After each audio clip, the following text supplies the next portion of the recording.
Hey guys, this is Doc Neo and welcome back to my channel. This is another tech unboxing and ngayon malaki-laki ang ating unbox.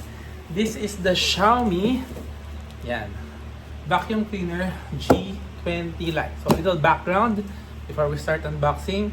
Meron akong similar product ng Xiaomi na vacuum and we really even my friends really like it. I use it sa condo ko. And binili ko siya parang pre-pandemic pa ata or pandemic times. It's really very good. And I remember the price was around 16,000. And since lumipat na ako dito sa Batangas, parang naisip ko I need one for my clinic. Pero medyo mahal nga. Pero I was really planning to get one eventually. And then nagulat na lang ako, nakita ko sa Shopee na parang merong sale and it's worth just 3,000 plus lang. So mga around 4. Sabihin natin 4,000. And ito siya. The difference is, this is the light version. So habang ina-unbox ko, I'll tell you kung pareho lang siya dun sa old vacuum ko or not. But this is an unboxing. Tingnan natin kung ano nasa loob. And ayun guys, hope you subscribe and like this video and even share. So ayusin lang natin yung angulo. Ibaba natin. Hindi nyo na makikita yung face ko guys. Ayan, medyo nakababa na. So, ayan. Hindi siya nakabalot ng covered. So, upon delivery, ayan, ano talaga. Obvious na kung anong laman. Pero, sabi ko nga doon sa last video ko, it's good practice pala kapag nag-online shopping ka na to take a video while opening. Para just in case magkaroon ng problem, meron kang evidence. For example, hindi pala vacuum cleaner ang laman nito. Ayan. Natin. Mukha naman siyang legit so far. Pero wag nating i-jinx, okay? So ayan, maganda yung box. Mind you guys, I got this sa official Mi or Xiaomi shop sa Shopee. So ayan.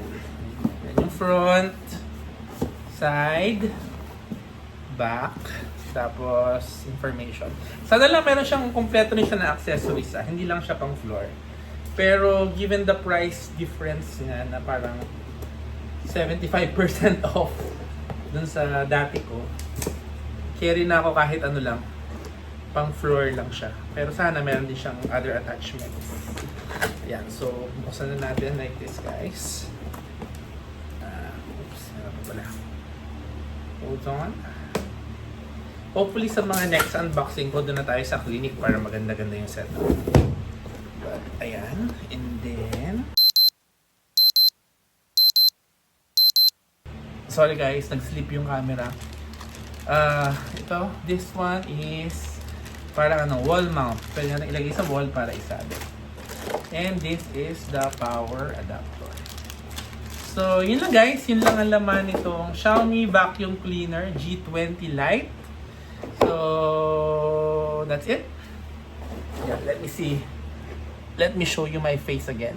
So again guys, this is Doc Neo saying be informed, stay inspired. And let's hope na marami pa tayong maging tech unboxing in the future. Again, bye-bye. Please subscribe. So ito guys siya, in action. Bagong feature sa kanya na wala dati is yan, meron siyang parang lights. LED light siya para makita mo kung ano yung nililid mo.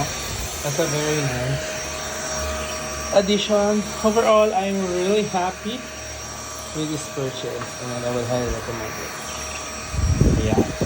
Tapos kita nyo naman guys, isang pasada ko lang ito sa aming unit ay ganyan ang kadaming dumi ang nakuha. And alam naman natin how frustrating it is kapag nagwawalis tayo.